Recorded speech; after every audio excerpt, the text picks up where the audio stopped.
እንደውም በእፎይ ልንቀና ነው የሚገባው። በእውነት ነው የምላችሁ። ሰርቆ አይደለም፣ ሰው ደብድቦ አይደለም። 3ኛ ዓመት የአዲስ አበባ ዩኒቨርሲቲ ትምህርቴን እስከመጨረስ ድረስ ሙስሊም ነበርኩ። ከቤተሰቤ ውስጥ የመጀመሪያው ክርስቲያን እኔ ነኝ። ቀጣይ ደግሞ አረብ ቤት ተቀምጠው በአረቦች ዋይፋይ ይሄን የምትመለከቱትን ግለሰብ ለህግ ይቅረብ ብለን ፍትህን ከጠየቅን ቆይተናል። እፎይን ወንጀለኛ የሚል ህግ ካለ 0.5% እንዳ መከራው ክርስትናዬን አጣፈጠው፣ ስደቱ ማህተቤን አጠበቀው በሞት መንደር። ሰላም ኦርቶዶክሳውያን ባላችሁበት የዓለም ዳርቻ ሁሉ እንደምናላችሁ። ዛሬም አዳዲስ መረጃዎች አዘጋጅተናል። ያላችሁን ሐሳብና አስተያየት በኮሜንት ቦክስ አስቀምጡልኝ። እስከ መጨረሻው ተከታትላችሁ ማለት ነው። ለዚህ ቻናል አዲስ የሆናችሁ ሰብስክራይብ በማድረግ ቤተሰብ ይሁኑ። እንቀጥል። ምጣው በአረቦች ዋይፋይ በነገራችን ላይ ተገርሜ አይደለም። ሁሉ ጊዜ የሆነ ነገር ሀፕን ሲያደርግ ኢትዮጵያ ውስጥ እስላምና ክርስቲያን የሆነ ነገር ሲሆን ወደ አረብ ሀገር ሮጣችሁ እንደምትሄዱ የታወቀ ነው። እና ትንሽ ነገር ልናገር ብዬ ነው የመጣሁት። አካውንቴ ዋርኒንግ ላይ ነው። የተዋሕዶ ልጆች ኮፒ ሊንክ አድርጉልኝ፣ ቀና ልብ ያላችሁ ግዴታችሁም ስለሆነ።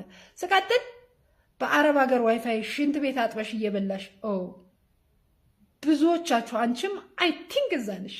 ብዙ አረብ ሀገር የሄደው ክርስቲያንና ሙስሊም ከዳማ ሆኖ እኩል ብሽቃራ ሆኖ ነው እኩል የሄደው። አንቺ ሙስሊም ስለሆንሽ በተለየ ጢያራ ወይም ፕሌን አይወስዱሽም። አንቺ ሙስሊም ስለሆንሽ የተለየ ቦታ አንተን አትይም። ሁለት ከዳማ ቢኖር አንድ ቤት ከዳማ ጎርፋ ነው የምትተኝ። ገባሽ? ምንም የተለየ ነገር የሚያደርጉልሽ ነገር የለም። በዛ ላይ ደግሞ መክተብ ላይ ክርስቲያን መሆናችን ስማችን ሰፍሮ ነው የሚሄደው። ግና ክርስቲያን አረብ ሀገር ሳይኖር ይኖር ነበር ኢትዮጵያ ውስጥ። የተሻለ ህይወት እድሉ ከተፈጠረ ተብሎ ነው ለስራ የሚሄደው። ስንሄድ ግን እኩል ነው ሄድነው፣ እኔም አንቺም ሌላው። ስለዚህ የተለየ ክብር የለውም። የተለየ ክብር እንዳለው እንትን አትበይ። ከዛ ውጪ በዘር በሃይማኖት እኛ ሰልችተናቸዋል። አረቦች እንደኛ አይደሉም። አስረግጬ ነው የምነግርሽ። የገዛሃታችሁን ከዚህ በፊት ታስታወሳችሁ? ሳውዲ ላይ ተሳደበች ብላችሁ 2 ዓመት ተፈርዶባት ነው የወጣችሁ። ሀገር አስገባት፣ ተመልሳ ሳውዲ ገባች፣ እየሰራች ነው። ግሲ ማንም የሚሰማችሁ የለም። ትዝብት ላይ አትውደቁ። ኢትዮጵያ የምትባል ውብ ሀገር አለች። ብንሞት እንኳን በዙባላኪስ ጥቅልል አድርገው ወደ ኢትዮጵያ ነው የሚጠርሹ። ሳውዲ ላይ ሙስሊም ስለሆንሽ አትከበሪም። የሚወስድሽ ዘመድ ከሌለሽ ትቀበሪ ትችያለሽ የተማመድ ላይ። ግን ክርስቲያንም ሙስሊምም እኩል ነው የሚቀበረው፣ እኩል ነው የሚኖርበት። በቃ ስለዚህ ለጋራ ሀገራችን የጋራ ሰላም ማምጣት መልካም ነው። እኛ መግደል እንጂ መሞት አንፈራም። ስለ ወንጌል መስክሮ መሞት ደግሞ ጽድቅ ነው በእኛ። ይሄ ንጽጽር ነው። መልስ ካላችሁ መልስ ስጡ፣ አለበለዚያ ንጽጽር ይቁም ማለት ትችላላችሁ። መጽሐፍ ቅዱስም ቁርአንም እኩል ነው እዚህ ሶሻል ሚዲያ ላይ የሚነበበው የሚተቸው። ለሚተቸው ነገር መልስ ካላችሁ መልስ። ሰው ማሳደድ ይሄ አስተምሮ አይደለም። ሰው ነው የሚጠላችሁ። ይሄ ሀቅ ነው። ሰው ነው በቃ መገደል አለበት አሉ። ኢትዮጵያ ውስጥ መገደል አለበት፣ መሰቀል አለበት። ይሄ ነው አያችሁ። ገዳይ የሆነ መንግስት ካላችሁ ገዳይ የሆነ ሃይማኖት ነው የምትይዙት። እውነቴን ነው የምላችሁ። ገዳይ የሆነ መንግስት ካለ ኢትዮጵያ ውስጥ ገዳይ የሆነ ደግሞ ሃይማኖት ይመጣል። አይገርማችሁ? ሰላማዊ ሰልፍ ወጡ። ጥያቄ ስለጠየቃቸው ይሄ እፎይ የሚባለው ልጅ ሰላማዊ ሰልፍ ወጡ። ሻሸመኔ ላይ መገደል አለበት፣ መታነቅ አለበት። አንድ ጥይት እኮ ብትተኩሱበት ደግሞ ጀለቢያውን ይዞ እኮ ነው የሚያመልጠው። በጣም ነው የሚገርማችሁ። ጀለቢያውን ነክሶ ነው የሚሮጠው አንድ ጥይት ቢተኮሱበት። ግን ለማስመሰል ሰላማዊ ሰልፍ ይወጣሉ። እምነት ይወላችሁ። እምነት መስጊድ ላይ ነው የምታገኘው። ሄዳችሁ ተሳለሙ። ለሰው ልጅ ሄዳችሁ ጸልዩ። ገዳይ መሆናችሁን ግን ከብት ለከብት ተሰብስባችሁ ምን ስትሉ አየናችሁ። ላሰማችሁ እንደ ስንት ሙስሊሞች ክርስቲያንን ሲሳደቡ ስናያቸው ዝም ብለን ያለፍናቸው አያችሁ። የኛ እምነት ለሰው ልጅ ሞት አይመኝም፣ ለሰው ልጅ ስቅላት አይመኝም። የኛ እምነት ምን መሰላችሁ? የኛ እምነት አንድ ሰው ከተሳሳተ ሄዶ ነው የሚጸልይለት። አይገርማችሁ? እንዴት ደስ የሚል እምነት ነው ያለን እኛ ኦርቶዶክስ። ባይዘው ደስ የሚል እምነት ነው ያለን እኛ። ደስ የሚል እምነት ነው ያለን እኛ። ሰው እንገላለን አንልም፣ እንቆርጣለን አንልም። እንሰቅልሃለን አንልም፣ ለዛ ሰው እንጸልያለን ነው የምንለው። ስለዚህ ከዚህ የበለጠ እምነት ምን አለ? አያችሁ፣ ከኦርቶዶክስ ጋር ጠጋ ካላችሁ ብዙ ነገር ነው የምትማሩት፣ ብዙ ነገር ነው የምታውቁት፣ ብዙ ነገር ነው የምታስጠነጥሉት። እናንተ ግን አንድ ሰው ከተናገረ በቃ የጉራ እምነት ይዛችሁ አጋጊ ዘራፍ ይላሉ። እግዚአብሔርን በጣም ነው የሚገርመኝ። ይኸውላችሁ ለሰው ልጅ መጥፎ አትመኝ ነው የሚለው። ምናልባት ቁርአን ላይ አለ የለም አላውቅም፣ ሶሪ፣ ግን አትመኙ ነው የሚለው። ጥሩ አይደለም፣ ለእናንተም ጥሩ አይደለም።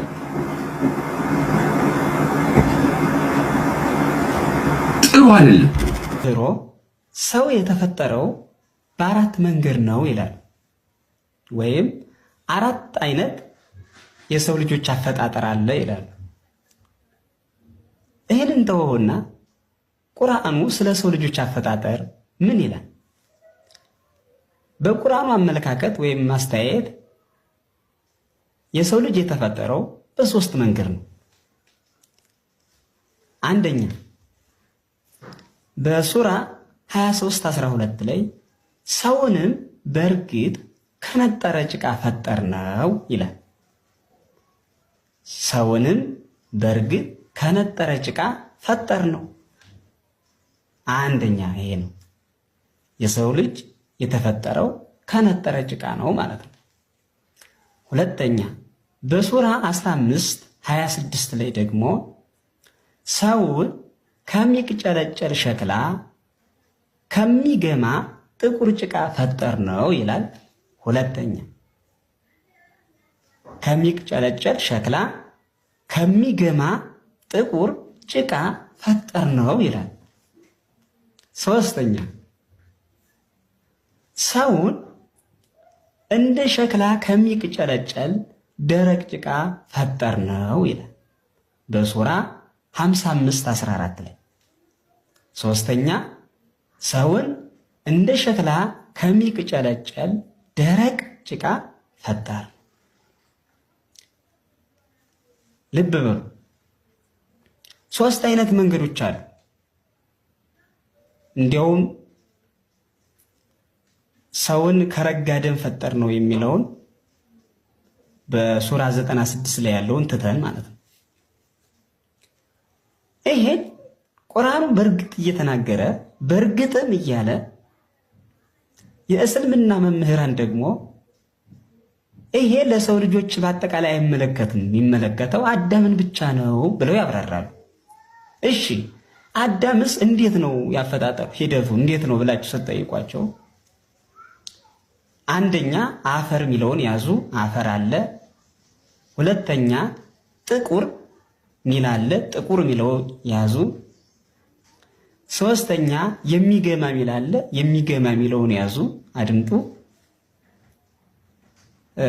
ሶስተኛ አራተኛ ደረቅ ጭቃ ሚል አለ፣ ደረቅነቱን ያዙ ይላል።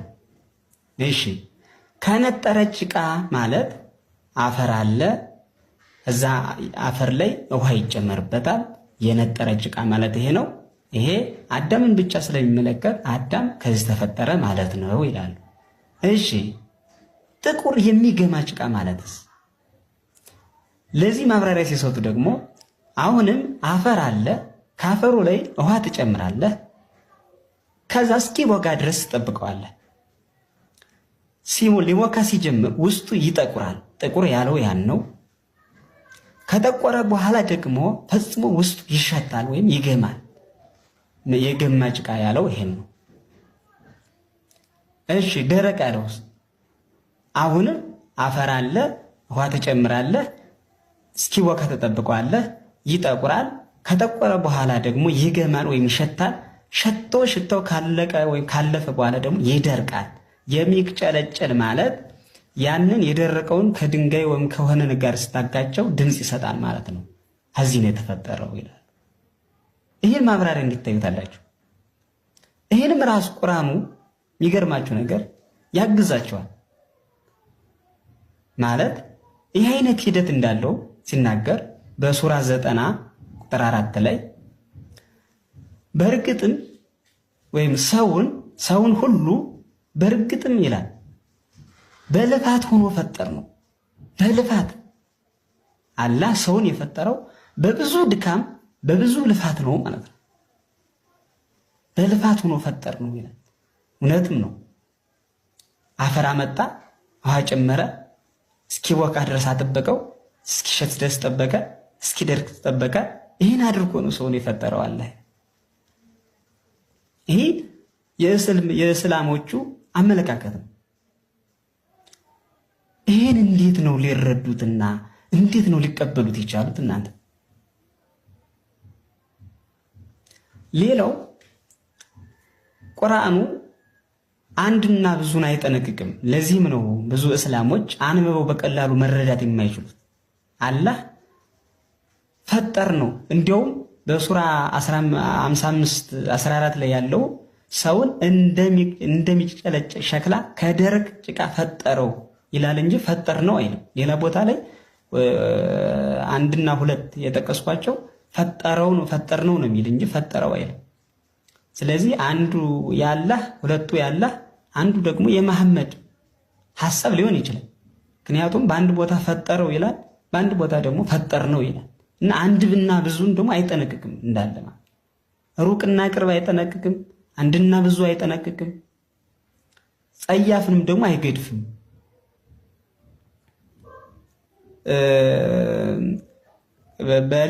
በሌላ እንትን ነግራችኋለሁ። ከረጋደም የሚለውንም ደግሞ እንዴት አድርጎ እንደሚያብራሩት ወይም ደግሞ የሰው ልጆች በአራት መንገድ ተፈጥረዋል። አሁን የነገርኳችሁ እስካሁን ያልኳችሁ ሲጀመር ለአዳም ቁርአን በሶስት መንገድ ያልኳችሁ ለአዳም ብቻ ነው እንጂ እኛን አይመለከትም ነው የሚሉት። እኛም ይመለከት አይደለም። ይሄም ደግሞ የሚገርመው ይሄ ደርኩባት ቀን ጀምሮ እስከ 26 ዓመቴ በእስልምና ውስጥ ነው ያሳለፍኩት። 3ኛ ዓመት የአዲስ አበባ ዩኒቨርሲቲ ትምህርቴን እስከምጨርስ ድረስ ሙስሊም ነበርኩ። ከቤተሰቤ ውስጥ የመጀመሪያው ክርስቲያን እኔ ነኝ። ቀጣይ ደግሞ ወንድሜ አንዋር አበባ ይባላል። እሱ ነው ቀጣይ የሆነው። መጽሐፍቶችን ወሰድኩ፣ ሐዲሶችን የተጻፉ በአማርኛ በእንግሊዝኛ የተጻፉ ቁርአኑን በአማርኛ የተወሰነ ማየት ስጀምር የጠበቅኩት ነገር አላጋጠመኝም። መሐመድን በጣም ነበር የምወደው፣ ግን ምን አድርጎ ነው የወደደው የሚለው ነገር ጠይቀኝ አእምሮ ላይ የሚመጣ ነገር የለም። ከሰዎችም ከጋኒኖችም ብዙዎችን በእርግጥ ለገሃነም ፈጠርን ይላል። ኦኬ፣ ስለዚህ ብዙዎችን ለገሃነም ከፈጠረ ከገሃነም ከተፈጠሩት መካከል እኔ አለመሆኔን በምን አውቃለሁ? በሻን ኖሮ ለነፍስ ቅንነቷን እምነቷን በሰጠናት ነበር። ነገር ግን ከጅኖችም ከሰዎችም ብዙዎችን የተሰበሰበ ሆኖ ገሃነምን እሞላለሁ በማለት ቃሎትን የተረጋግጧል ይላል። ቁርአን ላይ ነው። ቁርአን ላይ ሱራ 32 ቁጥር 13 ላይ ስለዚህ ለገሃነም ከፈጠራቸው ለገሃነም ቃል ኪዳን በመግባቱ ምክንያት ሰዎችን የማይመራ ከሆነ መምራት የማይፈልግ ከሆነ እንዴት ነው እኔ ሙስሊም ሆኜ ልቀጥል የምችለው? ወደው የነበረ መሐመድ የ6 ዓመት አግብቷል የሚለው ለኔ በጣም ሾክ የሚያደርግ ነገር። ይሄ ኡስታዝ 14 ቦታዎች ኢየሱስ ፍጡር መሆኑን የተናገረባቸው ቦታዎች ካሉ ይሄ ሁሉ ክርስቲያን ማህበረሰብ ይሄን አይቶ ዝም ካለ መሀይሞች ናቸው ማለት ነው። ወላሂ የቤት ስራዬ ነው ማድረግ እገላለሁ። እንደው ነብይ ነው ብለው እንኳን ካመኑ እንደ ነብይ አይደለም እንደ መንገደኛ ሲያከብሩታል። አላህ ትረዱት ዘንድ ቁርአንን በአረበኛ ወረድንላችሁ ይላል። 90% ሙስሊም ይሄን የቁርአን ቨርስ ላያውቀው ይችላል። በተለይ ስለ መሐመድ በጣም ነበር የምወደው ከቤተሰቤ በላይ ከራሴ በላይ። ቁርአንንም ያነቡታል እንጂ ብዙዎቹ ትርጉሙን አያውቁም። ኢየሱስና ኢሳ አንድ አይደሉም። ጥርጣሬ ደግሞ በእስልምና ከእስልምና እንድንወጣት ነው። ለምንድን ነው የማታምነው? በቃ አላምንበትም፣ እስልምና ትክክል አይደለም፣ ክርስትና ወይኔ ያህል እንኳን እኔ በግሌ አላገለገልኩም። እፎይ እድለኛ ነው። የቅዱሳኑ ሁሉ በረከት ደርሶታል። የቅዱሳኑ ሁሉ ጸጋ ደርሶታል። እንዲሁም በእፎይ ልንቀና ነው የሚገባው። በእውነት ነው የምላችሁ። ሰርቆ አይደለም፣ ሰው ደብድቦ አይደለም፣ ሌባ ሆኖ አይደለም፣ ወይ የሆነ ዘረኛ ሆኖ አይደለም፣ ወይ ስለሆነ ነገር አውርቶ አይደለም፣ ወይ ደግሞ በማይረባ ቦታ ተገኝቶም አይደለም። እሱ በገባው ልክ ስለ እምነቱ አስረዳ። እሱ በገባው ልክ የክርስቶስን ፍቅር ገለጠ። ስለዚህ ፈተና መጣበት። ይሄ ደግሞ ክርስትናችን ነው። ክርስትናችን መገለጫ ይሄ ስለዚህ እንዲያውም እፎይ በጣም ትልቅ ጸጋን ያገኘው እፎይ የአባቶቻችን በረከት ደርሶታል። በጣም እድለኛ የመጨረሻ እድለኛ ከምላችሁ በላይ እድለኛ ሰው ወንድማችን እፎይ በጣም። ስለዚህ የመጀመሪያው መጸለይ ነው። በቃ መጸለይ፣ ለእፎይ በጸሎት ማሰብ። ኦኬ አሁን እረፍት ጊዜ ወስዷል። እረፍት ጊዜውን በደንብ እንዲወስድ በደንብ የጸሎት ጊዜ እንዲሰጠው በጾም በጸሎት እንዲበረታ በጸሎት አስቡት። በሚያስፈልገው ነገር ማገዝ የሚገባ ነገር ሁሉ እናግዘዋለን። ምንም ችግር የለውም። እፎይ በተጠየቀበት ልክ በሌላ ወገን ያሉ ሰዎች ሊጠይቁ ይገባል። ይሄ ግዴታ ነው። ባይዘወይ ለመሰላችሁ አንደኛ አንድ ሰውን ይሄን አርጋሃል ስንል እኔ ምን አርጋለሁሽ? ለምሳሌ እፎይ ወንድማችን እምነታችን አንቋሿል፣ ተሳድቧል፣ እንዲህ ሆኗል ተባለ አይደለም? መልካም ይሁን። እሺ እኛስ ምን አርገናል? አይደል መጠየቅ ያለበት። እሺ እኛስ ምን አርገናል?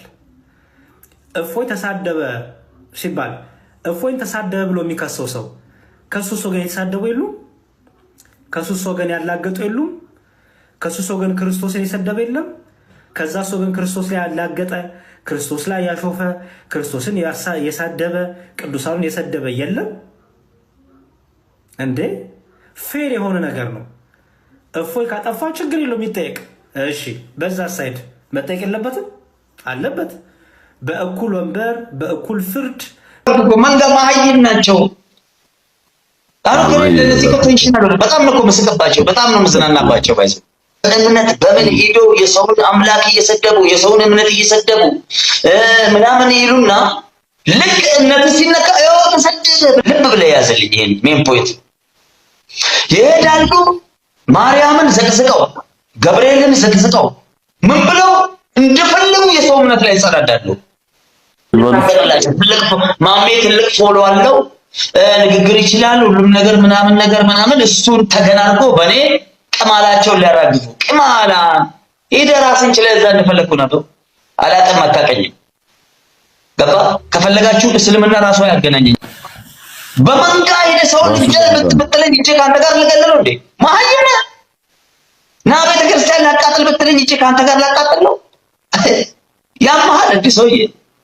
ሽንታ ተቀረብከኝ ግንባርን ወንፊት ነው የማረገው። እንዴ ስናገር ደረቴን ነክቼ ነው። አልነካውም፣ አትነካኝ። ልንገር የእናንተ ኡስታዝ አይደለም።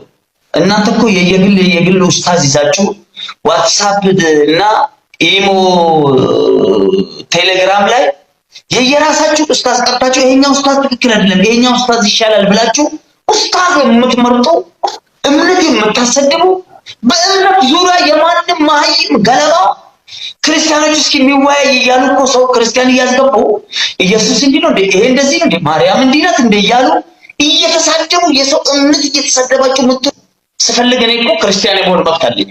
ማን ይከለክለኝ? መብቴ ነው። አንተ ተሳድበህ እኔን ልታስቆመኝ ነው እንዴ? ማን ይከለክለኛል? እስኪ ንገሩኝ። ይሄ ሰው ይከለክለኛል? ይችላል ባይዘው መብት እኮ ነው። ይችላል መብቴ ስለሆነ ነው። በኢየሱስ ስም ብለህ ማምለጥ መብት ነው። ሰማችሁ እኔ ምልክ ነው እንዴ? አሰስ ገሰሳቸውን ይዘው በተሰው ላይ ሊጥሉን ማይ እንደቆርና ታችሁ ልጅዳል። እኔ ለምን አልወስድሽም? ማሚ ቅዳሜ አብረን ስፈልግ ይኸው መብላት ጀምራለሁ። ከዚህ ደቂቃ ጀምሮ አሁን ይኸው ቁጭ ብዬ ልበላ እችላለሁ በዚህ ሰዓት። ክርስቲያን ሆነ ወላሂ ላዚም እኔ አረጋለሁ። ባይ ክብራችሁን ጠብቁ። ዋ ደንቆሮ አረጌ። በጣም የሚገርመው ደግሞ ማሜ ለምን ክርስቲያን አልሆንም? ጴንጤን ነው በቃ ይሄን ትቼ አንተንም ጴንጤ ጾም የለውም። ወንድ ናችሁ ሂዱና ዳለቻ ተናገረዋል። እናንተ ሽንታሞች ሂዱ ጴንጤ ሁሉ እያለ ነው። ከዚህ የበለጠ አሁን ቅስቀሳ አለ? ጴንጤውን ምን አባት ለዋል አፈት ከፍተበታል። ወንድ ደስኪ ደከፈተ አታደርገውም። ሽንታ ከዳለቻ ያባስኩነኝ ደግሞ እናታችሁ ልዳ ከዚህ የበለጠ አለ? ይሁን እያለ ነው። የኛ ጨቀጨቅ ያለው ስድብ ያለው ገጀራ ቆንጨራ ያለው ግድያ ያለው ሲፈልግ ጾም አለ ሲፈልግ ጾም እያለ ነው። ታዲያ ለምን ነገር የለም የሚጠይቅ ሰው የለም። ቸርች ከፈለክ ነው የምትሄደው። እኔ አሁን ቸርች ከሄድኩ 7 ዓመት መዝሙር አዳምጣለሁ። አንድ መዝሙር ልጋብዝ ማሜ፣ አንድ መዝሙር እናዳምጣለን። ላንተ ስድብ የፈቀደልህ እምነት ለኔ እንዴት ይከለክልኛል? በኦሮሚያ ክልል በሚገኝ አንድ መስጊድ ውስጥ የተሰበሰቡ በርካታ አክራሪ የእስልምና እምነት ተከታዮች ከራሳቸው እምነቶች ያሉ ክርስቲያን አማኞችን የሚመለከት የመንጋ ፍርድ አዋጅ ሲያወጡ በማህበራዊ ሚዲያዎች እየተመላለሰ በመታየት ላይ ይገኛል። እኛ ከምናምነውና ከምንከተለው እምነቶች ተለይቶ የነቢያቶቻችንን ስም ማለትም ነቢይ ኢሳን ኢየሱስ ክርስቶስ፣ ነቢይ ሙሳን ሙሴ፣ ነቢይ ኢብራሂም አብርሃም ብለው በሀገር ውስጥና ከሀገሮች መጥራት ይቁም። የነቢያቶቻችንን ስም እየቀየረ የሚጠራ በቅርባችንም ያለ እስላም አይደለም። ክርስቲያን ቢኖር ኃላፊነቱን ራሱ ይውሰድ። ኃላፊነቱን መውሰድ የማይችል ከሆነ ለሚመጣው ነገር ተጠያቂ አይደለንም የሚል አሳዛኝም አሳፋሪም ሕግ ማሰማታቸው ሊመጣ የታሰበ የጥፋት ዕቅድ እንዳለ ከድርጊታቸው መረዳት ተችሏል። እነዚህ አብሮነትንና መከባበርን የማያውቁ ጭፍን አክራሪዎች ሊያደርጉ ስላሰቡት ሴራ በኃይለኛው እየተዘጋጁ ዘወር ብለው ደግሞ በሽንገላ አፋቸው ፍቅር፣ መቻቻል፣ አንድነት እያሉ በመደለያ ንግግራቸው የዋሃን ክርስቲያኖችን ይሰብካሉ። በጀርባ ግን የደገሱት ድግስ በቃላት የሚገለጽ እንዳልሆነ እየተረዳን ከመጣን ከረምረም ብለናል። ሀገረ መንግስቱን በሚገባ በእጃቸው ውስጥ እንዳስገቡ እርግጠኞች የሆኑት ዋሃብያዎች ለሰልፉም ለሰይፉም ዝግጁ እየሆኑ በመዋቅር ጭምር በዝግጅት ላይ እንዳሉ ከአንዳንድ ሁኔታዎች በመመልከትና በማስተዋል ላይ እንገኛለን። የአክራሪውን እቅድ ሺህ ጊዜ ብንቀባባውና በመቻቻልና በፍቅር ንግግር ብናሳምረው ሚስትህን ሊነጥቅህ የመጣን ወንበዴ ቆንጂዬ ልጅህን ብትሰጠው አይቀበልህም እንደሚለው ብሂል ዋሃብያዎች ለመበጥበጥ ምክንያት ይሆነናል የሚሉትን በሙሉ ጠይቀው የሚከለክላቸው ለአመጽ ለጂሃድ የሚጋብዛቸው ሆኖ አላገኙትም።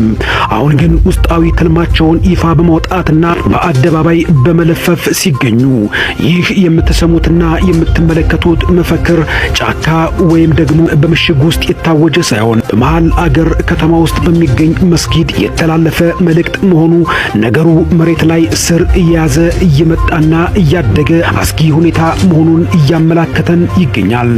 በመስጊዱ ውስጥ መፈክሩን የሚያወጣው ሸሁ ሲሆን ጎረምሳውና ሽማግሌው እስላም በሙሉ በስሜት ሆነው የሚፎክረውን ያስተጋባሉ። ይህንንም በተክቢር ያረጋግጣሉ።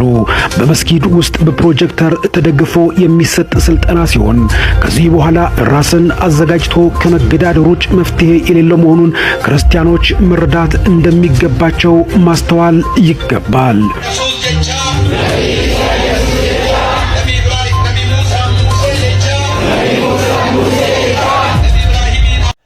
እሺ ቤተሰብ ለዛሬ ያዘጋጀነው ፕሮግራም ይሄን ይመስል ነበር። ያላችሁን ሐሳብና አስተያየት በኮሜንት ቦክስ አስቀምጡልኝ። ለዚህ ቻናል አዲስ ይሆናችሁ ሰብስክራይብ በማድረግ ቤተሰብ ይሁኑ። መልካም ቀን።